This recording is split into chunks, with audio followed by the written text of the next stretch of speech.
From ancient Egyptians and Greeks to colonists and early settlers of the New World, dehydration, or drying food, is one of the oldest methods of preservation. The Great Depression of the 1930s contributed to an increase in home drying in the United States. Many homemakers dried foods the same way early settlers had. During World War II, science and technology were applied to dehydrating food to feed the troops in the field. Dried food had the advantages of being lightweight, compact, and easy to transport, with a reasonably long shelf life. Research done during and after this period led to increased commercial drying of a wide variety of foods. Hi, I'm Julie Cassio with the University of Alaska Fairbanks Cooperative Extension Service. Research on food preservation is an ongoing process. The United States Department of Agriculture and the Cooperative Extension Service continuously apply new research findings to their recommendations for food preservation techniques. The guidelines in this module may be revised as additional knowledge is gained that may increase the margin of safety or improve the quality of home-preserved foods. Consult your local Cooperative Extension office annually for updated information. Drying preserves food by removing enough moisture so that bacteria, yeasts, and molds cannot grow and spoil the food. Enzymes are chemicals in all fruits and vegetables which cause them to ripen. Enzymes may cause browning, loss of vitamins, and loss of flavor. Drying slows down but does not stop the action of enzymes. Pre-treating with heat, ascorbic acid, or sulfur dioxide can stop enzyme action and oxidation. Some foods, such as fruit leathers, dried fruits, or dried vegetable chips, can be eaten dry. Other foods may be rehydrated or reconstituted, which means to return water to dried foods. The optimum temperature for drying food is 140 degrees Fahrenheit. If higher temperatures are used, the food will cook instead of dry. Cooking at these higher temperatures is called case hardening. The food cooks on the outside, trapping the moisture. Since the moisture cannot escape, the food will eventually mold from the inside. The drying process should never be hurried by raising the drying temperature. Foods are dried by using the right combination of warmth, air currents, and low humidity. In drying, a warm temperature allows the moisture to evaporate. Air currents speed up drying by moving the surrounding moist air away from the food. Low humidity allows moisture to move from the food to the air. If the surrounding air is humid, then drying time will be increased. There are several methods for dehydrating food. Sun drying and solar drying occur out of doors. These methods are suitable for high-acid foods. Room drying, oven drying, and portable electric dehydrators are indoor methods.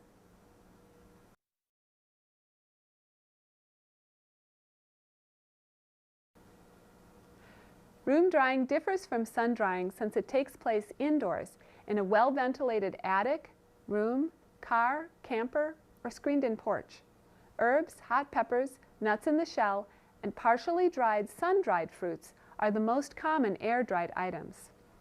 Herbs and peppers can be strung on a string and hung in the air, or tied in bundles and suspended from overhead racks until dry.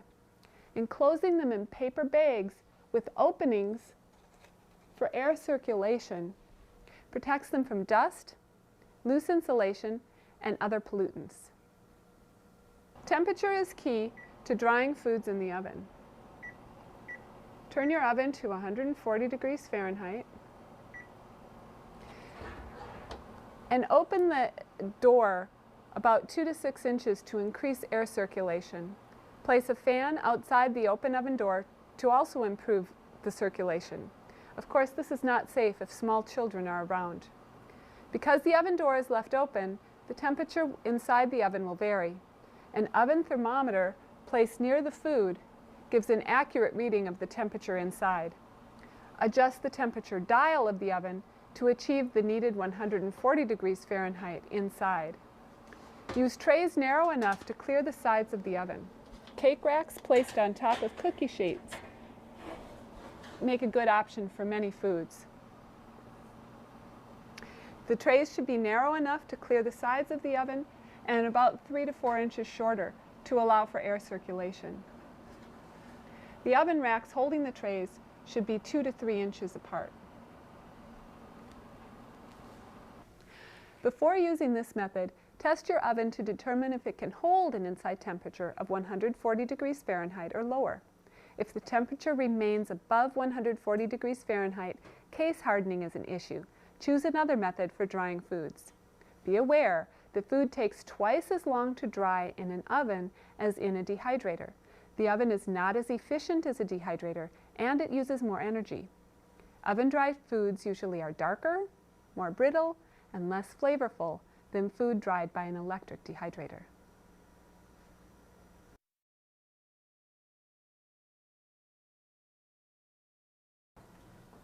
Another method of drying is to use food dehydrators. A food dehydrator has an electric element for heat and a fan and vents for air circulation.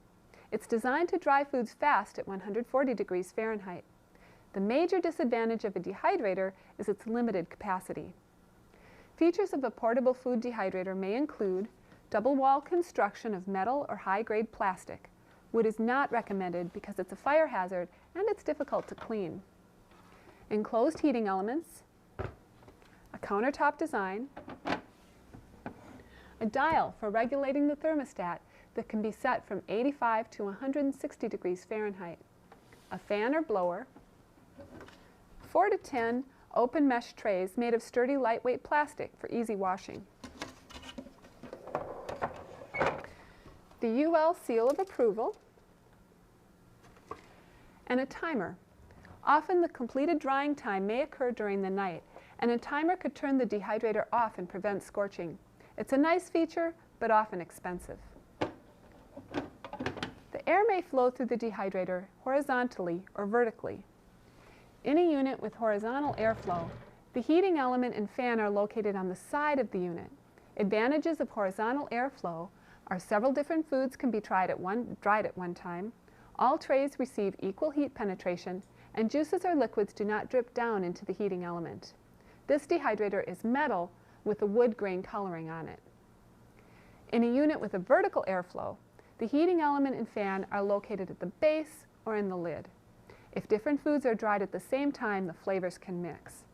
For units with the heating element located at the base, such as this one, liquids can drip inside. Whichever method you choose to dehydrate food, drying does not improve the quality of foods, so always start with the best produce available.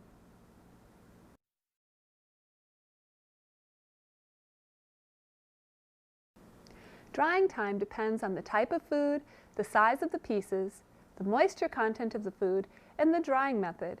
It may take 4 hours to 3 days to dry. Most fruits and fruit leathers will feel leathery when dry.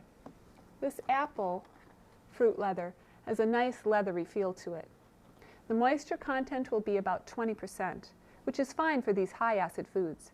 To test for dryness, cut several cooled pieces in half. I have these apple slices here, and you can cut them in half and look at them, and if you notice beads of moisture on them, you should know that they're not quite dry yet. There should be no visible moisture, and you should not be able to squeeze any moisture from the fruits. Some fruits may remain pliable, but they should not be sticky or tacky. If a piece is folded in half, it should not stick to itself. This one does. It's not ready to go. Berries should be dried until they rattle when shaken. I have some blueberries here, and you can really hear how they're rattling. Vegetables, when dry, are described as tough. These carrots, you can really feel that they're tough. Brittle, crisp, or cracking hard. Some would shatter if hit with a hammer. Vegetables should have 10% moisture content when dried, as they are a low-acid food, susceptible to bacteria contamination. Near the end of drying, check vegetables frequently and remove those that appear dried. A more precise method would be to weigh the product before and after drying to determine if 90% of the moisture has evaporated. After drying, cool 30 to 60 minutes before packaging. Packaging food warm can lead to sweating and moisture buildup. However, excessive delays in packaging could allow the moisture to re-enter the food. So remember, if you've dried food outdoors, it must be pasteurized before it is packaged. Pasteurized dehydrated food to kill the insects in their eggs by freezing below 0 degrees Fahrenheit at least 48 hours or heating in an oven at 160 degrees Fahrenheit for 30 minutes. When dried fruit is taken from the dehydrator or the oven, the remaining moisture may not be distributed equally among the pieces because of their size or their location in the dehydrator. Conditioning is a process used to equalize the moisture and reduce the risk of mold growth. To condition the fruit, take the dried fruit that has cooled and pack it loosely in glass or plastic jars. Seal the containers and let them stand for 7 to 10 days. The excess moisture in some pieces will be absorbed by the drier pieces. Shake the jars daily to separate the pieces and check the moisture condensation. If condensation develops, like it has in this jar, then return the fruit to the dehydrator for more drying. After conditioning, package and store the dried fruit.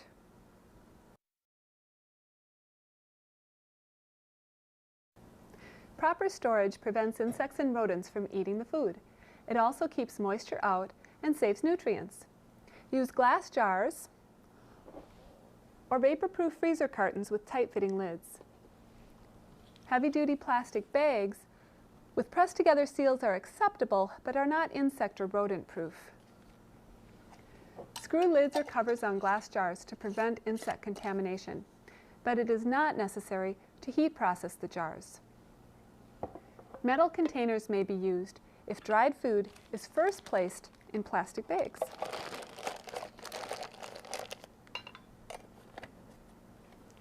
Dried fruits and vegetables will keep up to 1 month at room temperature in a cool, dry, dark area. For storage up to 1 year, place tightly wrapped dried food in the freezer. Low temperatures extend the shelf life.